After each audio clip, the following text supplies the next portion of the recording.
Seja muito bem-vindo ao canal Desbravando o Desconhecido.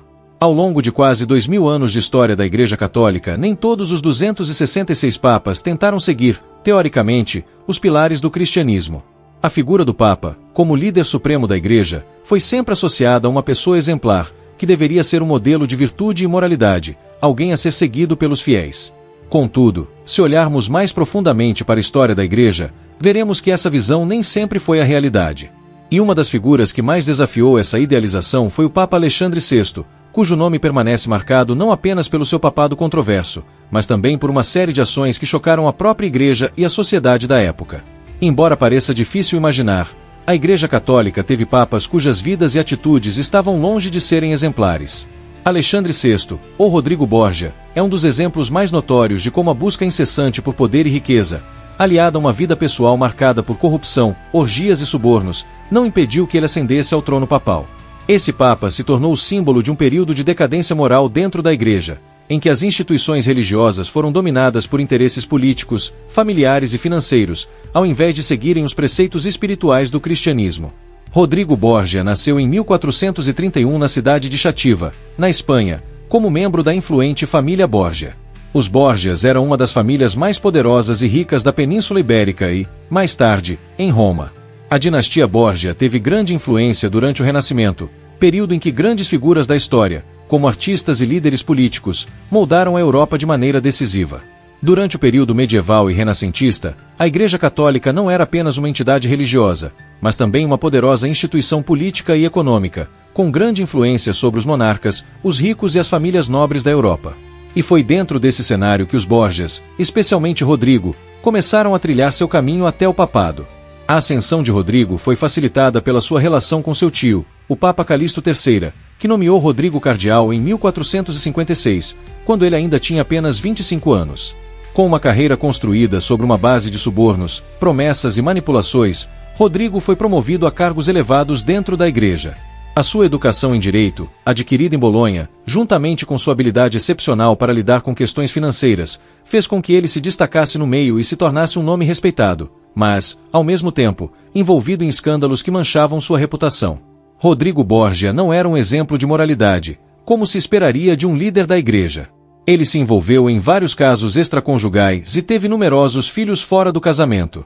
O comportamento de Rodrigo foi tão escandaloso que o Papa Pio II, em uma carta, chegou a alertar seu sobrinho sobre os atos que o estavam colocando em uma posição comprometida com os princípios cristãos. No entanto, mesmo com esses avisos, Rodrigo não mudou seu comportamento e continuou a viver uma vida de luxúria e imoralidade. Em uma época em que o celibato clerical era uma exigência para os membros do clero, Rodrigo desafiou abertamente essa norma. Ele manteve casos com várias mulheres, incluindo a famosa Giulia Farnese, esposa de um nobre romano, com quem teve um romance que escandalizou a alta sociedade de Roma.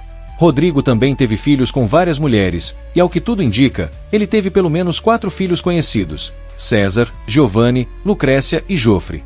César Borgia, o filho mais famoso de Rodrigo, seguiu os passos de seu pai e se envolveu em uma série de atividades violentas e políticas para consolidar o poder da família. O comportamento imoral de Rodrigo não passou despercebido, mas o que realmente o colocou na posição de Papa foi sua astúcia política. Quando o Papa Inocêncio VIII faleceu em 1492, houve uma luta acirrada entre vários cardeais para assumir o papado. Rodrigo, com sua experiência em manipulação política e subornos, conseguiu garantir a maioria dos votos e, finalmente, foi eleito Papa Alexandre VI. Para assegurar a sua vitória, ele não hesitou em usar suas riquezas e influência para garantir que outros cardeais votassem nele, oferecendo-lhes terras, posições de poder na Igreja e até mulas carregadas de prata. Após sua eleição, Alexandre VI rapidamente consolidou o poder da família Borgia.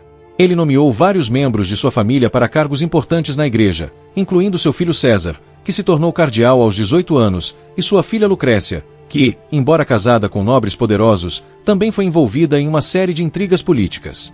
Alexandre VI distribuiu terras e feudos a seus aliados, aproveitando-se de sua posição para garantir a lealdade dos mais poderosos nobres e cardeais da época. A corrupção do papado de Alexandre VI foi notável não apenas pelas nomeações familiares e pela utilização da Igreja como uma forma de obter poder e riqueza, mas também pelas festas e banquetes luxuosos que ele organizava. A mais famosa dessas festas foi o Banquete das Cortesãs, realizado no Palácio Apostólico em 1501, Alexandre VI organizou uma orgia com 50 prostitutas, onde os participantes competiam para ver quem conseguia ter mais orgasmos, e os vencedores eram premiados com luxuosos mantos de seda. O relato desse evento escandaloso foi documentado por Johann Burchard, mestre de cerimônias da época, que descreveu com detalhes perturbadores as orgias, o comportamento libidinoso e a total falta de respeito pela moral cristã. Através dessas festas, Alexandre VI não apenas manchou a imagem da Igreja, mas também desafiou diretamente os princípios que a instituição deveria seguir. Durante seu papado, a Igreja foi envolvida em diversas outras atividades imorais e ilegais, como o envenenamento de adversários políticos e o envolvimento em intrigas que afetavam não só o reino da Igreja, mas também o restante da Europa. No campo político, Alexandre VI também foi um ator decisivo. Ele assinou as Bulas Alexandrinas, que dividiam um novo mundo entre Portugal e Espanha.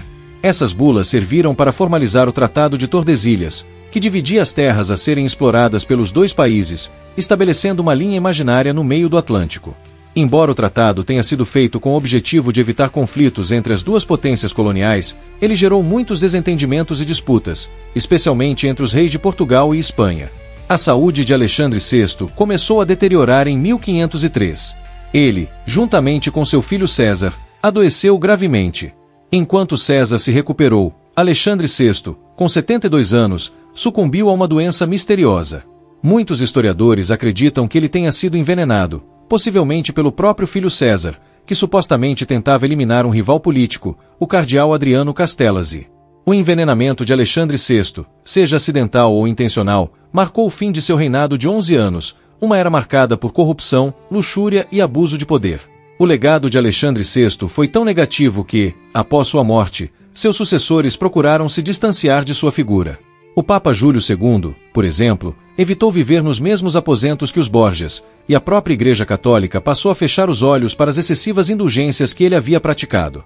O Palácio de Alexandre VI, onde ocorreram muitos de seus excessos, foi fechado até o século XIX, simbolizando o desejo da Igreja de apagar os rastros de sua corrupção. A história de Alexandre VI, um dos papas mais polêmicos da história da Igreja Católica, continua a ser uma lembrança das falhas e falácias humanas que podem surgir até mesmo nas instituições mais veneradas. Seu reinado deixa uma marca indelével na história da Igreja e serve como um lembrete de que, por mais que os líderes religiosos sejam chamados a viver uma vida de virtude e moralidade, isso nem sempre acontece, especialmente quando a ambição e o desejo de poder tomam conta. Deixe nos comentários a sua opinião sobre a história de Alexandre VI. O que você acha dessa figura tão controversa na história da Igreja Católica? Até mais, um grande abraço. Desbravando o desconhecido, a busca nunca cessa. Verdades ocultas no escuro, abrindo toda a festa. Entre mitos e verdades, faço o fato brilhar. No canal do mistério, ninguém pode faltar.